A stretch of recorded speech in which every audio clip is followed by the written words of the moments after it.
when I was starting to write, my dream was to write for Automobile Quarterly magazine. And Automobile Quarterly, you can see them up here on the top shelves over here. They're hardbound, beautifully put together. When I got into automotive history, one of the first people I met was Beverly Ray Kimes, and Beverly was the editor of Automobile Quarterly for years. Fantastic historian. She wrote some fantastic books. And so my dream was to be in that magazine. I wanted that so bad. And so I wrote an article, and Automobile Quarterly used very large articles, whereas a lot of magazines will take 2,000 to 3,000 words. Automobile Quarterly wanted 6,000 or 7,000 words in their articles. And I wrote a nice big story that I had earmarked for that magazine.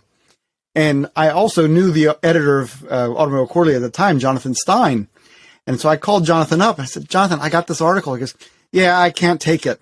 It's not a dead story. I'm like, what do you mean? He goes, well, your story doesn't have a definitive end. The car company I was writing about was not the most stable company in the world, but it was still in business. And he had requested an article before about Bugatti in the mid-90s. And between the time that they published it and the time it came out, the company went out of business. So he learned his lesson from that one. He said, I can't take the story because you don't have a definitive end to it. Okay, I appreciate that.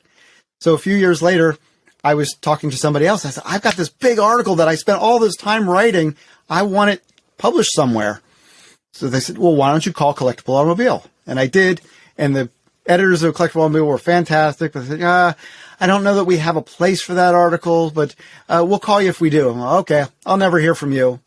Right. And then 2 or 3 months later, you have that article?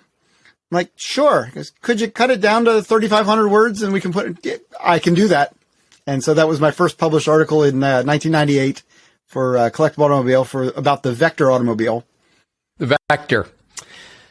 So one thing about Collectable Automobile, and it's funny that you bring it up because moving kids around bedrooms recently, moving this kid to that room, this kid to that room. So we start cleaning out the rooms in the house. And I found the stack of Collectable Automobile magazines that I read religiously. I mean, I probably used to get 8 or 9 magazines a month, subscribe, and a couple were weekly, etc. And I never got rid of any of those. I always loved them. But now when I was just looking through them the other day, I haven't seen them in God knows 20 years. I noticed that no matter which car I would have bought on their investment advice, it would have made money. It didn't matter which car I looked at. It was so far past what they were talking about, the forecast. This has been Jeff Stearns, Connected Through Cars.